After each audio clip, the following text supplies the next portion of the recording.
Hello everyone, Joe Brady back with you with another Back to Basics. And again, we're going to maybe dip a little bit deeper into the deep end of the pool, but let's see what we can get and before we get in too deep. Now I've got this image of a really beautiful place. This is Glencoe in Scotland, and it came out really flat. I had to protect the clouds. You can see the histogram up here. Is looking pretty good. Just a quick overall on this histogram. What's it telling you?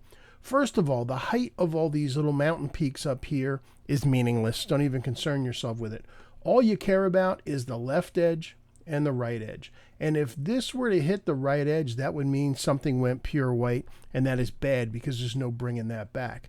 But since we have a little room to the right and a little room to the left, this is a perfect exposure. There's nothing clipped, either shadows or highlights.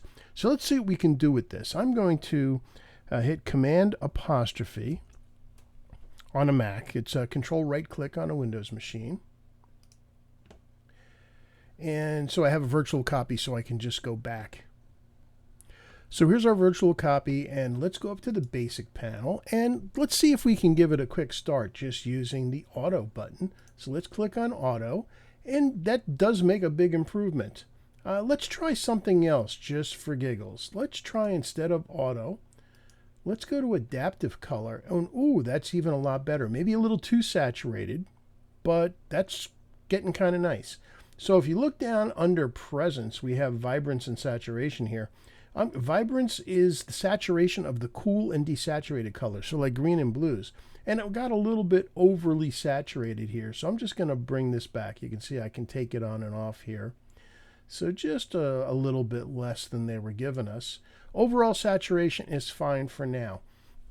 Since we're in the presence panel, let's talk about texture, clarity, and dehaze. Texture will increase sharpness and contrast on very fine details. So if we come up to here, if you went a lot, it would get a little kind of crunchy looking. Let's go ahead and we'll give it 25 points or so. Clarity works on midtones. So if we bring clarity up, you can see it starts again. It will start to get crunchy, but just add a little bit will go a long way. We'll do about 10 points less on that. And dehaze is we're going to work on the shadows. So you can see if we bring that, look what it does. And actually, that's kind of a cool effect. The question is, do we want it to go over the entire image? Actually, I'm going to go ahead and use it a little bit right to there. Now, we're going to fine tune this, but that's a good start, especially considering that's what we started with. And we're here right now. But what else can we do? What are the problems? Well, the distant mountains, and these are really the subject, are a little bit in the haze. They need to be brought back.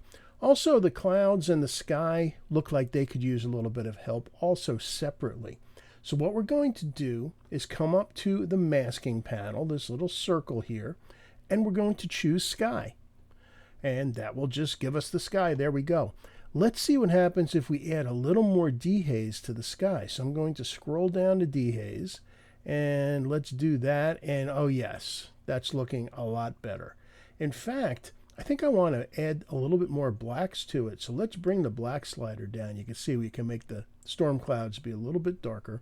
Again, be gentle with these things. It's easy to overdo it. Okay, that's pretty good. Now, how do we get the mountains? Well, we could use a brush and just mask them manually, but if we create a new mask, there's a new option called Select Landscape, and it's going to look at the image and see what it sees as far as different stuff. So sky, well, we had that already. Vegetation is everything but the sky. And mountains, look at that. It was able to pick out the mountains. So let's click on that and tell it to create that mask just for the mountains. And let's go and do an edit there. Let's add some clarity again. And let's add a little more dehaze. I don't want to go too darker though, but it needs something. It needs more color. So let's go to saturation. Let's make these a lot more saturated. And you can see we can go kind of crazy with it. I'm going to add actually a fair amount. And as I look at it, what else does it need? Well, I think the blacks could be a little bit darker. So let's bring the blacks down. That'll add some depth to it. And as far as color-wise go, if we change the color in here, it might separate it out from the foreground a little bit more. So let's try that. We can go, let's see if we go yellow, and that looks kind of weird. We can go extra green. That's a little weird too, but maybe just a little bit of green.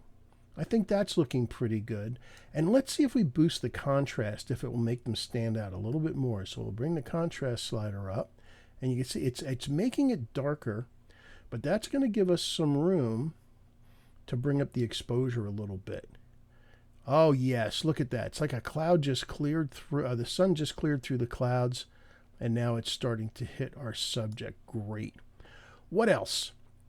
Really, I'm going to stop for now. There's more we could do to this, except I know there's one thing that's driving you nuts, and it's this one little twig sticking up right here. You can see it right here. In fact, let's zoom into 50%. Now let's zoom into 100%. And you can see, here it is, right here. This one thing, it's got to go. So we're going to go to the eraser up here, and we're just going to use the Band-Aid, which is the simple one. And I'm going to click and drag along this. See, it'll about down there, and it will automatically find a place that makes sense. I'm going to actually bring this over maybe a little bit more, maybe about to there, and then hit enter, and it's gone. Look at that. So let's hit the Z key to zoom out again, and consider, let's go full screen for a second.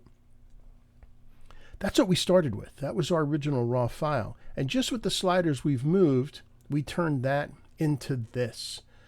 Now, is there more I want to do to this? Yes, there is. But we're going to save that for next time. I don't want to throw too much at you at one day. It certainly needs a crop, a little bit of fine-tuning with light, and we can really make this even better. But for now, just with this quick lesson, we took it from here to here, which is certainly an improvement.